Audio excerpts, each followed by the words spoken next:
जो आरक्षण लागू हो रहा है, क्या कोई भगवतिया देवी या फूलन देवी इस आरक्षण के तहत पहुंच सकती है, या वही महिला पहुंचेंगी जो समाज में उच्च वर्ग की हैं? इसका जवाब मैंने ऑलरेडी दे दिया, एक बार में ही दे दिया। जब एक खुली रेस होगी तो उस रेस में सबसे पहले दौड़ कर आगे वही आएगा जो मजबूत पायदान पर खड़ा है। कि तुम 33% देना चाहते हो, मैं 50% देने को कह रहा हूँ।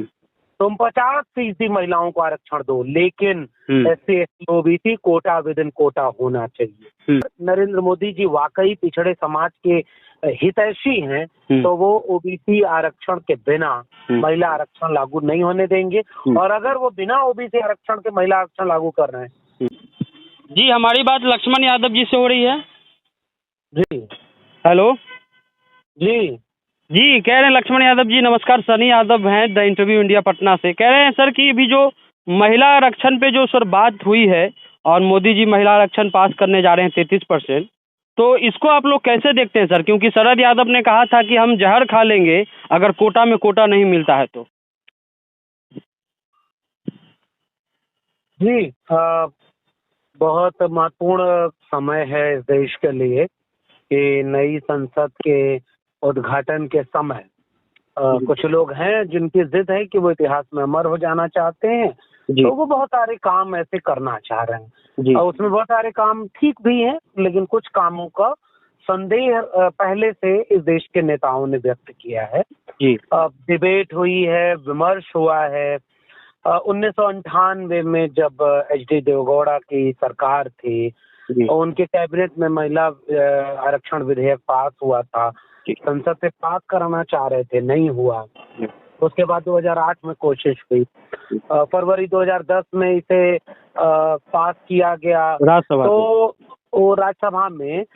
तो उस समय एक विमर्श हुआ और उस विमर्श में इस देश की वंचित शोषित आबादी की नुमाइंदगी करने वाले देश के बड़े समाजवादी नेताओं ने, सामाजिक न्याय को मानने वाले नेताओं ने एक सवाल खड़ा किया कि अगर 33% आरक्षण दे रहे हैं तो इसमें ये कैसे निर्धारित होगा कि ये आरक्षण कैसे मिलेगा। महिलाओं की कोई एक लीनियर आइडेंटिटी नहीं है, यानी इस देश की हर महिला की सामाजिक, आर्थिक, राजनीतिक स्थिति एक जैसी नहीं है। इस आरक्षण का लाभ सबसे पहले उस तबके की महिलाओं को मिलने लगेगा जो सामाजिक, आर्थिक, राजनीतिक रूप से सक्षम ज्यादा हैं, ताकतवर हैं।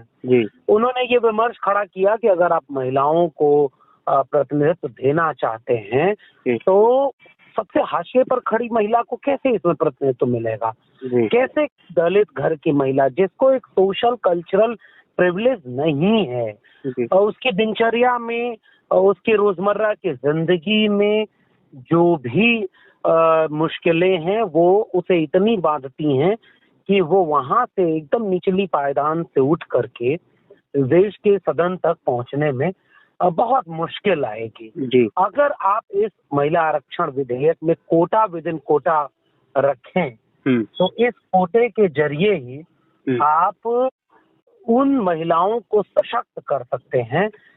आप असल में जिन्हें सशक्त करना चाहते हैं, लोकतंत्र मजबूत करना चाहते हैं, सब भागीदारी सुनिश्चित करना चाहते हैं, तो एक तो ये बात स्पष्ट हो गई कि बिना आरक्षण के जब महिला की भागीदारी नहीं है तो बिना आरक्षण के दलित, पिछड़े, आदिवासियों की भी भागीदारी नहीं थी। लेकिन अगर आप महिला के नाम पर एक बहुत बड़ी आबादी सर को प्रतिनिधित्व मिले, ये एकमात्र विमर्श है। और शरद यादव, मुलायम सिंह यादव, लालू प्रसाद यादव और तमाम समाजवादी नेताओं ने इस विमर्श को खड़ा किया और इस विमर्श का जवाब सीधे तौर पर उनके पास नहीं था। वो उन्हें बदनाम किए, गालियां दिए, उनको अपमानित किए, महिला विरोधी साबित किए, जातिवादी कहे, लेकिन इसका कोई ठोस तर्क जवाब के रूप में वो नहीं दे पाए। इसलिए आज 2023 में अगर इस पर विमर्श हो तो बिना OBC SC ST रिजर्वेशन के अधूरा है। मुझे शरद यादव जी का एक बयान याद आता है कि तुम 33% देना चाहते हो, मैं 50% देने को कह रहा हूँ। तुम 50% महिलाओं को आरक्षण दो, लेकिन SC ST OBC quota within quota होना चाहिए। तुम कहते हो कि नहीं हो सकता, मैं कह रहा हूँ गांव के पंचायत में तुमने दे रखा है, वो देश की पंचायत में क्यों नहीं होना चाहिए? सवाल ये है सर कि क्या आगे से जो आरक्षण लागू हो रहा है, क्या कोई भगवतिया देवी या फूलन देवी इस आरक्षण के तहत पहुंच सकती है, या वही महिला पहुंचेंगी जो समाज में उच्च वर्ग की हैं? इसका जवाब मैंने ऑलरेडी दे दिया, एक बार में ही दे दिया। जब एक खुली रेस होगी तो उस रेस में सबसे पहले दौड़ कर आगे वही आएगा जो मजबूत पायदान पर खड़ा है, जो इस रेस में बराबर की लाइन तो खींची ही नहीं है कि सब जो है एक साथ शुरू कर रहे हैं दौड़।